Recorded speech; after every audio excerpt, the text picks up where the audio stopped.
문제는 이제 38번부터 42번 이 복합 제재입니다. 그러니까 가는 이게 이제 방송 대담이니까 화법과 관련된 것이고요. 나도 대화니까 화법과 관련된 것이고, 다는 건의문이니까 장문과 관련됐습니다. 요래 놓고 나서 이제 문제가 5문제 정도 출제되는데, 항상 요 40번 자리, 3점짜리죠. 요 복합 제재에 나오는 40번 문제가 오답률이 항상 좀 높습니다. 왜냐하면 이걸 이제 가와 나의 내용을 가지고 다와 연결 지어서 읽어야 되거든요.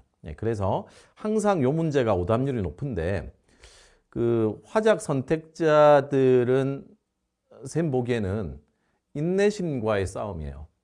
그러니까 이걸 돌아가지 않고는 바로 머릿속으로 기억할 수는 없어요. 그래서 하나하나 정확하게 돌아갈 수 있어야 돼요. 물론 제시문을 읽을 때 가나를 읽고 다를 읽을 때 이건 새로운 내용이네, 이건 어디에 있었어 라고 생각하고 읽는 게 중요한데, 모든 걸 다 그렇게 읽을 수는 없잖아요. 결국 이제 선지를 가지고 돌아가야 되는데, 이때 시간이 없으니까 여러분들이 그냥 설렁설렁 문제를 풀고 말아요. 그러면 40번 문제 틀릴 확률이 높습니다. 1번 선지를 보세요. 문제 유형을 한번 보세요. 가나의 담화 내용이 다에 반영된 양상이에요. 가나를 바탕으로 다를 썼다는 거죠. 반영된 양상으로 적절한 것 그랬는데, 1번 선지, 학생 1이 전문가 2의 발언을 언급하며 밝힌 의견이 있습니다. 그걸 한번 찾아보세요. 학생 1이 전문가 2는 대면 수업을 하자는 거였어요. 그죠? 전문가 2의 발언을 언급하며 밝힌 의견이 어디 있냐면 학생 1의 첫 번째 대사가 있습니다. 전문가가 미래 사회에서는 창의적 사고 능력을 필요로 한다고 했으니 라는 구절이 그죠? 그러니까 밝힌 의견이까지는 맞습니다. 밝혔어요. 비대면 온라인 수업의 정식 도입이라는 건의사항으로 제시되었다 그랬는데, 이건 비대면 온라인 수업이 아니라 프로젝트 수업을 도입해달라고 하자는 거니까 앞부분과 뒷부분의 내용이 틀렸다는 걸 확실히 지울 수 있죠. 선지 하나하나마다 이렇게 확실히 지워나가야 돼요. 그래서 40번 문제 꼼꼼하게 보셔야 됩니다. 2번 선지 보시죠. 학생 2가 전문가 1의 발언을 언급하며 밝힌 의견은 무엇인가를 찾으셔야 돼요. 학생 2가 전문가 1의 발언을 언급하며 밝힌 의견은 학생 2의 두 번째 대사입니다.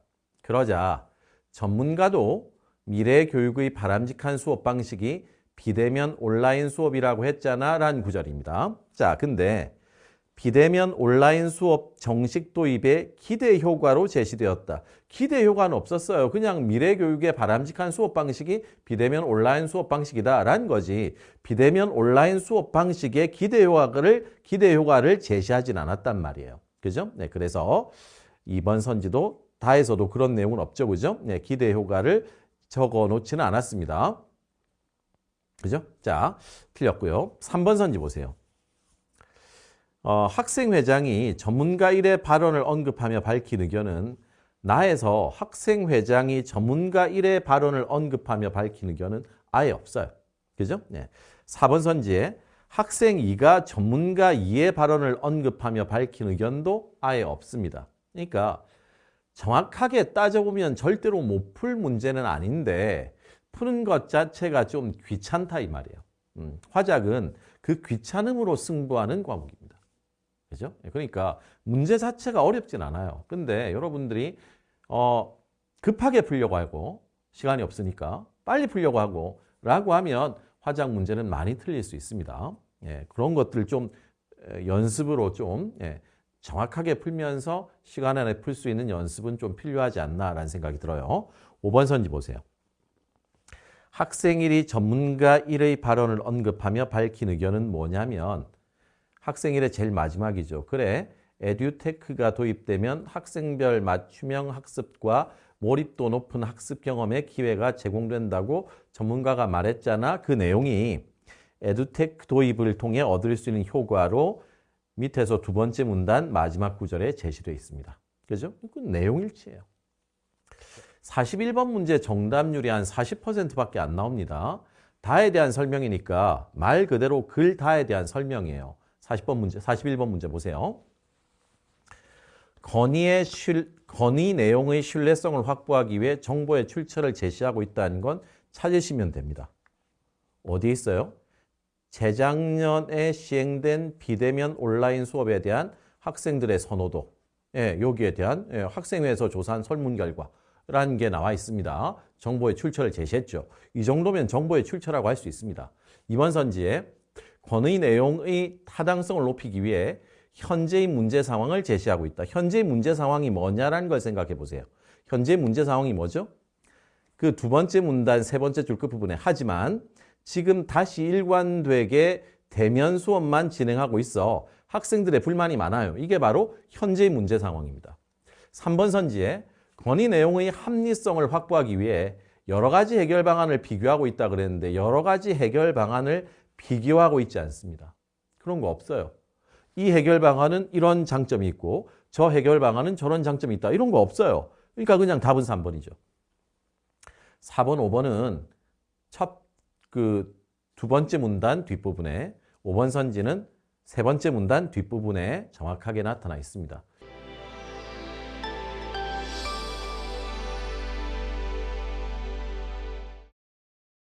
화작의 45번 문제. 네, 45번 문제 정답률이 30% 정도 나와요. 50%의 학생이 4번을 썼습니다. 선생님은 4번을 쓴 이유를 좀 알 것 같아요. 왜 4번을 썼느냐? 니은 자료 전체를 본 거죠. 니은 자료 전체를 보면 결국 니은 자료의 내용은 뭐지? 이 생체인식 정보가 잘못 도난당하면 큰 문제를 불러일으킬 수 있다. 그래서 니은의 신문기사는 결국 생체인식 정보를 잘 관리해야 된다라는 걸 강조하기 위해서 써야 되는 거 아닌가요? 라고 생각했을 거예요. 근데 4번 선지를 보면 니은을 활용하여 생체인식 정보가 폭넓게 활용되고 있다는 내용을 구체화하는 자료, 니은을 가지고 이걸 어떻게 쓰지? 라고 생각해서 아마 다 4번을 쓰지 않았을까라는 생각이 드는데 이 4번 쓴 학생들은 이렇게 문제가 출제될 수 있다는 걸 몰라서 그래요. 뭐냐면 이런 문제는요. 니은 전체의 논조도 중요하지만 니은의 어떤 부분만 딱 속간해서 그걸 자료로 쓸 수 있다라고 출제합니다. 그러니까 니은의 중간에 보시면 두 번째 줄 끝부분이에요. 지문과 같은 생체인식 정보는 출입 통제, 금융거래용 신원 확인, 모바일 기기 잠금 해제 등 다양한 분야에서 활용되고 있어서 딱 요거를 가지고 4번 선지에 이용해 봅시다. 생체인식 정보가 폭넓게 활용되고 있다는 내용을 구체화하는 자료. 어때요? 요건 별 문제 없죠. 그러니까 이 문제 풀 때 니은 전체를 보지 말고 니은에 있는 구절을 따로 솎아서 자료로 쓸 수 있다라는 생각을 해 주시면 좋을 것 같아요. 4번 쓴 친구들. 무슨 말인지 알겠죠? 그것 때문에 아마 4번을 쓰지 않았을까라는 생각이 들고 답은 5번입니다. 지문에서 4페이지라고 적혀 있는 그 밑에 문단에 자, 지금 생체인식 특정 정보를 민감 정보로 규정했다라는 내용이 나옵니다. 맞죠? 네. 그러면 생체인식 특정 정보를 민감 정보로 규정한 이유가 뭐죠? 한번 찾아보세요. 그 문단만 읽고.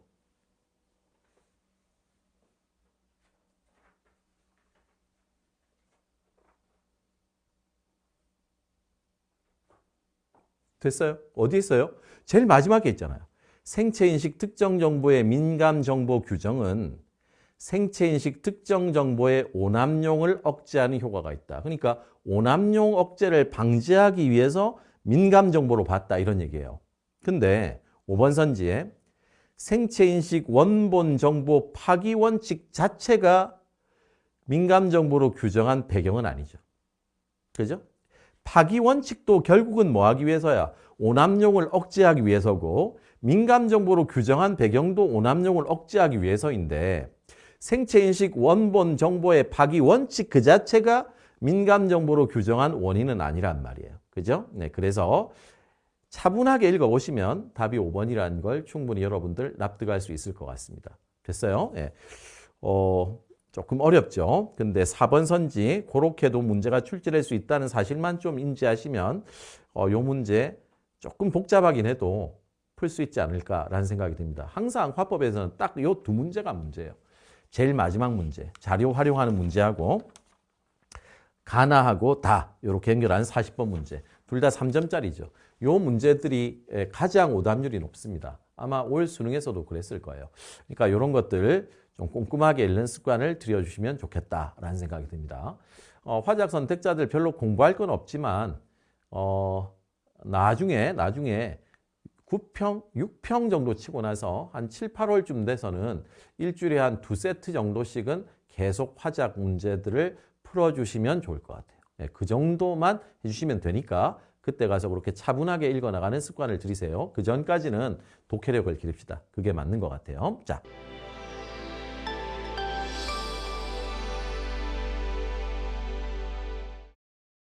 35번 문제는 뭐 정답률이 그렇게 높진 않은데 그 1번을 좀 쓰는 학생이 있는데요. 늑다는 동사인가요? 형용사인가요? 동사, 형용사 구별은 어떻게 한다고 했죠? 예, 이 어간에다가 그냥 는구나를 한번 붙여보세요. 는구나를, 는이 붙어서 말이 된다는 건 동사라는 뜻이거든요. 그러니까 너 는구나가 붙지 않으면 구나가 붙습니다. 구나가. 그러니까 너 늙는구나 이 말 되죠. 안 본 새 늙는구나 이런 말 할 수 있거든. 근데 너 늙구나 이런 말은 안 되잖아. 그러니까 실제로는 늙다는 동사예요. 동사. 근데 이와 반대로 젊다는 어때요? 너 젊는구나는 말이 안 되죠. 근데 너 젊구나는 말 되잖아요. 그죠? 예, 젊다는 형용사입니다. 그러니까 재밌죠? 젊은 건 상태, 늙는 건 움직임, 동사. 그죠? 예, 이런 얘기니까 1번 선지에 늙은 장사꾼이 길을 간다의 은은 형용사에 붙어서 요 구절이 잘못된 거예요. 맞죠? 네. 뭐 5번 선지에 그는 사리가 밝은 사람이다 해서 밝은은 동사죠. 밝다. 그죠? 예, 동사가 아닌 형용사죠. 어디에 밝다. 밝구나지 밝는구나가 아니잖아요. 그죠? 여기 사리에 밝구나 이렇게 나와야 될 거예요. 물론 밝다는 잘 들어보세요. 이 밝다는 동사로 쓰기도 하고 형용사로 쓰기도 합니다. 표정이 밝다는 맥락상 표정이 밝는구나야 표정이 밝구나야. 표정이 밝구나지. 그러니까 표정이 밝다 할 때는 이 밝다가 뭐로 쓰인 거고 형용사로 쓰였는데 날이 밝는구나. 그죠? 예, 밝아진다. 이럴 때 날이 밝는구나 할 때는 동사로 쓰인 거예요. 근데 여기 맥락에서 그는 사리가 밝다. 사리가 밝다. 사리가 밝는구나야 사리가 밝구나야. 그렇지. 사리가 밝구나니까 이때 밝다는 동사가 아니라 형용사로 쓰였어요. 그래서 5번 선지도 지워낼 수 있습니다. 답이 3번이라는 건 충분히 납득할 수 있을 것 같아요. 자, 36번 문제 정답률이 한 65% 정도 나온 것 같습니다. 여러분들이 중세국어 읽는 게 좀 힘들어하는 것 같아서 요거 A 구절은 쌤하고 같이 한번 읽어보죠. 네, 읽어보도록 합시다. 36번 문제. 자, 주어가 다시 천천히 한번 집중해서 읽어볼게요. 주어가 1인칭인 문장. 주어가 1인칭인 문장. 그러니까 나는, 내가 이렇게 주어가 1인칭인 문장에서 더와 던의 차이는 중세국어 선어말 어미로 쓰인 오우와 관련이 있다. 자, 주어가 1인칭 주어요. 1인칭 주어 문장에서 더와 던의 차이는 중세국어의 선어말 어미로 쓰였던 오우와 관련이 있다고. 어떻게 관련이 있는데 읽어보자고. 15세기에는 주어가 1인칭이면 서술어의 오우가 결합했어요. 주어가 1인칭이면 서술어의 오우가 결합했어요. 더에 이러한 오우가 결합하면, 자, 더에 이러한 오우가 결합했어요. 더에 이러한 오우가 결합되면 내 농담하다라. 내 농담하였다. 내 손자이라니. 내가 손자였는데 라와 같이 두 어미가 다나라로 축약되었다. 그러니까 더와 오가 결합하면 이게 축약돼서 다나라로 바뀐대요. 오케이? 다나라로 축약되었다. 반면 관형사절에서는 주어가 1인칭이어도 오우가 쓰이지 않았기 때문에 자, 관형사절에서는 오우가 쓰이지 않았대요. 오우가 쓰이지 않았기 때문에 더는 내 하던 일이 에서처럼 오우와 결합하지 않고 그대로 쓰였어요. 더는 그대로 쓰였어. 그지? 근데 더는 오우와 결합해서 다와 라로 축약되었어. 됐죠? 자, 그 다음 봅시다. 이후 16세기부터 오우가 점점 소멸하면서 자, 근데 16세기에 오우가 점점 소멸했어요. 소멸하면서 다와 라도 점차 사라지는데 이 과정에서 다와 라도 그럼 오우가 사라지니까 다라도 소멸하겠죠. 오우의 소멸에 영향을 받아 주어가 1인칭 문장에서는 점점 쓰이지 않게 되었다. 그러니까 더는 주어가 1인칭 문장에서는 거의 쓰이지 않게 되었단 말이에요. 오우가 소멸하면서 다라도 소멸하고 그러면서 1인칭 문장에서 더는 거의 쓰이지 않게 되었다는 거예요. 반면 더는 본래 오우와는 독립적이지 함께 쓰이지 않았어. 그렇기 때문에 오우의 소멸에 영향을 받지 않고 주어가 1인칭 문장에서 계속 더는 쓰이게 되었다. 내가 살던 고향은 뭐 이런 식으로 더는 쓰이게 되었다 이 말이야. 내가 먹던 음식. 근데 더는 쓰이지 않더라. 1인칭 조에서 현대어에서. 자, 그런 얘기인데요. 36번 A를 바탕으로 보기를 이해한 내용으로 적절하지 않은 것은 그랬는데 15세기 국어와 16세기 국어가 있습니다. A를 보시면 우리들이 독약을 그르 먹으니 자 먹으니 이렇게 나와 있죠. 그럼 봐. 우리가 지금 1인칭이잖아. 1인칭 주어란 말이야. 연철하면 먹우니가 됐으니까 1인칭 주어 문장에 오우 중에 우가 쓰였다라고 얘기할 수 있거든. 그러니까 1번 선지봐. 먹으니에는 주어가 1인칭을 표시하는 어미. 요게 결합해 있군. 이라고 얘기할 수 있으니까 맞는 선지죠. B를 봅시다. 한 겨집이 한 여자가 니로되 이르되 하늘의 직녀이라니. 직녀이라니라고 했어요. 그죠? 라. 내가 그러면 내가 하늘의 직녀이더라니, 이었다. 이런 얘기야. 그지? 자, 그러니까, 라를 고려할 때 한 계집은 과거의 직녀였음을 알 수 있군. 더가 붙었으니까. 과거의 직녀였다. 이 말이야. 이 라는 더와 오우의 축약이니까 이 라 안에는 과거의 의미를 나타낸 더가 있다. 이런 얘기예요. 자, 그 다음에 제자는 영남 신주의 백성이라니. 또 이라니가 나왔네요. 예, 백성이라니. 자, 백성이라니의 라를 고려할 때 제자는 1인칭이라는 얘기지. 화자가 자기 자신을 가리키기 위해 사용한 단어. 그러니까 제자는 이라고 시작했지만 실제로 이건 뭐니? 자기 자신을 가리키는 말이다. 그러니까 1인칭 주어 문장이다. 이런 얘기야. 왜? 라니가 쓰였으니까 1인칭 주어 문장이겠지란 추론입니다. 자, 16세기 국어예요. D를 봅시다. 내 세존 알패 못 듣잡던 일 듣잡고. 자, 듣잡던 일 듣잡고. 자, 듣잡던 일이 현대어로 보면 듣던 바지. 듣잡던 일 이런 얘기입니다. 연철됐어요. 듣잡던 일. 요게 이제 현대어로는 듣던 바 이런 얘기잖아요. 근데 요거 지금 뭐예요? 관형사절이에요. 관형사절이에요. 오우가 쓰이지 않은 관형사절이에요. 그럼 봐. 4번 선지에 듣잡던 일은 오우가 소멸하기 전이라면 듣잡단 일로 쓰였겠군이 아니라 관형사절에서는 오우가 쓰이지 않았으니까 아 여기에서도 뭐니? 이 더는 오우하고는 전혀 무관하다. 그러니까 오우가 소멸하기 전이든 후든 다 그냥 뭐니? 이 그대로지 덧잡 단일로 쓰였을 리가 없다. 라는 것만 판단하면 답이 4번이라는 걸 판단할 수 있겠죠. 됐죠? 이거 여러분들의 지식을 묻는 게 아니에요. 그죠? 그냥 뭐 적용하는 문제입니다. 마지막 이까지로 봅시다. 나는 1인칭 주어죠. 궁중에 있을 때 너무 아니 걷다니. 다가 쓰였죠. 그러니까 16세기지만 아직 오우가 소실되기 전이구나 라는 걸 알 수 있습니다. 그죠? 예, 나중에는 이게 이제 사라지겠죠. 걷다니에서 다는 오우가 소멸하고 나면 더 이상 나타나지 않겠군. 그렇죠? 예, 그렇게 판단할 수 있습니다. 차분하게 읽어보시면 그렇게 어렵지 않은 문장이다. 문제다. 라는 걸 판단할 수 있어요. 원래 바탕 모의고사가 화작이나 언매나 조금 복잡하게 나오는 편입니다. 예.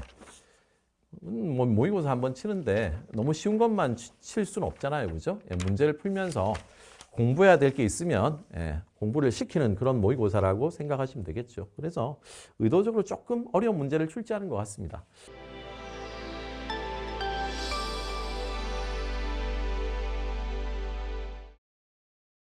언어 문제 풀 때 정말 주의해야 될 게 있습니다. 밑줄이 그어져 있잖아요. 단어에 밑줄이 그어져 있으면 밑줄만 보고 풀다가 틀리는 경우가 많아요. 절대로 밑줄만 보시면 안 됩니다. 자, 무슨 얘기냐. 잘 들으세요. 진짜요. 그것 때문에 3점 나간 애들 수없이 많이 봤어요. 밑줄만 보시면 안 된다고요. 자, 그 보기를 봅시다. 도둑이 경찰에게 잡혔다와 같은 피동문은 도둑이 경찰에게 잡혔다. 피동문 맞죠? 피동문은 경찰이 도둑을 잡았다처럼 능동문으로 바꾸어도 서술되는 사건은 같다. 그죠? 경찰이 도둑을 잡았다. 피동문을 쓰나 능동문을 쓰나 의미는 똑같아요. 근데 왜 그런 피동문을 쓰느냐? 이 도둑을 강조하기 위해서죠. 경찰보단 도둑을 강조하기 위해서예요. 자, 그런데 얼음이 풀렸다 해서 얼었던 것이 녹다라는 의미로 쓰인 풀리다처럼 피동사로 파생된 뒤에 의미가 확장된 단어가 서술어로 쓰인 문장. 그러니까 피동사로 바뀐 뒤에 의미가 확장된 거야. 확장된 단어가 서술어로 쓰인 문장은 이걸 다시 원래대로 능동문으로 바꾸면 얼음을 풀었다처럼 능동문으로 바꾸면 어색한 문장이 되거나 서술되는 사건이 달라지는 경우가 있단 말이야. 그러니까 지금 이거는 피동으로 바꿨어도 의미가 확장되지 않았으니까 능동으로 바꿔도 의미가 같아지지만 이걸 능동으로 바꿨을 때 의미가 달라지는 경우가 있단 말이야. 자, 그럼 봐. 기억을 보세요. 기억을. 문제는 기억입니다, 여러분. 벼슬을 마다하고 그 선비는 낙향하여 초야에 묻혔다. 이 피동문이잖아요.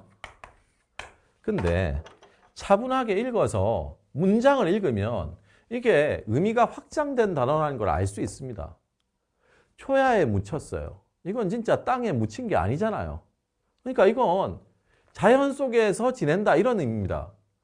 묻히다가 확장된 거죠. 근데 이걸 있는 그대로 바꿔가지고 그 선비를 묻었다. 전혀 문제가 없는데? 라고 생각하고 1번이 답이 아니라고 판단한 경우가 많아요. 그거 왜 그렇겠어요? 밑줄만 본 거예요. 밑줄만. 근데 이 문장 자체를 보면 이 묻히다는 확장된 의미잖아요. 그 판단을 못하는 거야. 밑줄만 봤기 때문에. 마음이 급해서 그래요. 그러니까 기억은 그럼 뭐 할 수 있어요? 충분히 옳은 선지다라고 얘기할 수 있겠죠. 자, 그 다음 니은을 봅시다. 동생은 종일 엄마에게 매달렸다. 개를 키우고 싶다고. 매달리다. 그러면 이걸 능동으로 바꿔보세요. 동생을 매달았다. 같은 의미예요? 아니죠. 매달리다도 조르다 이런 의미로 확장된 단어예요. 그래서 답은 기억 니은입니다. 디귿 안 되죠? 이번 축구 결승전의 승패가 갈렸다. 이걸 그럼 승패를 갈랐다. 자, 그 다음에 우리 부대의 기강이 제대로 잡혔다. 부대의 기강을 제대로 잡았다. 충분히 능동, 피동으로 바꾸면 뜻이 똑같지만 기억과 니은은 그렇지 않다는 걸 알 수 있죠. 이렇게 푸시면 됩니다. 그러니까 보기를 잘 보시고 딱 하나 이렇게 낚인 학생들 많을 거예요.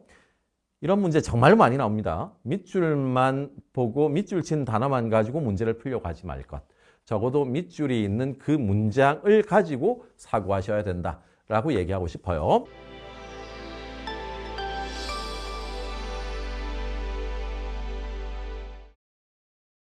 매체에 나오는 언어 문제죠. 근데 여러분 보조사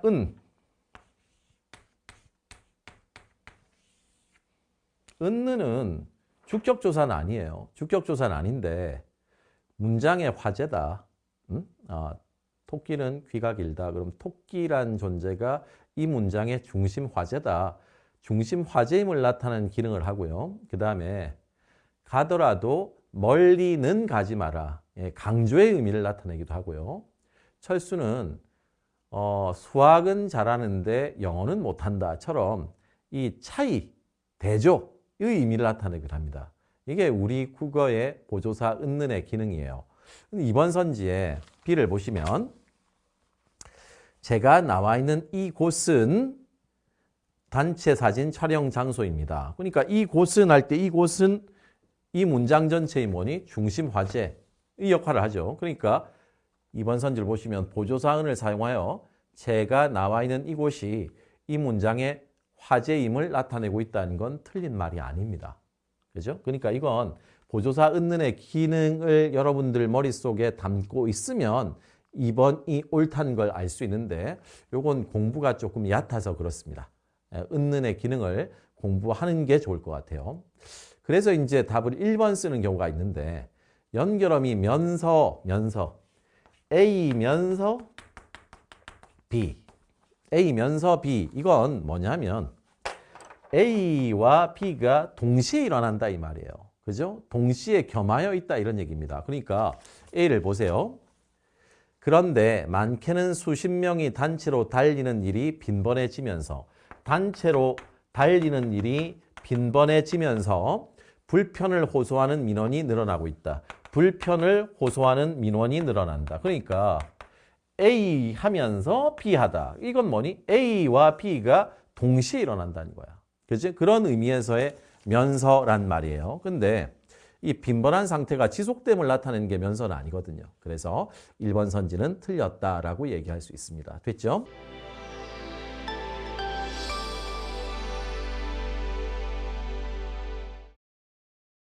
일단 1번 선지를 못 찾으니까 답될 걸 찾다가 3번이나 5번으로 넘어가거든요. 근데 3번에 악성 댓글의 심각성을 드러내기 위해 실제 악성 댓글 문구를 피해자 주변에 배치한 건 맞잖아요. 뭐 왜 살아? 너무 싫어. 정신 차려라. 뭐 네가 그렇지 뭐 이런 것들. 그죠? 예.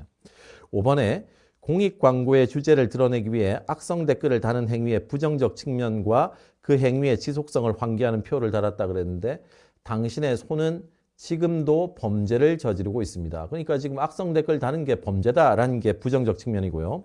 행위의 지속성이라는 건 지금도 저지르고 있다. 이건 뭐니? 행위의 지속성이니까 5번 선지로 맞습니다. 근데 밑에 2020년에는 19,000 몇 건, 19,000, 2022년에는 29,258건. 크기가 이제 점점 커지면서 늘어나고 있다는 거잖아요. 근데 이거 위에 보세요.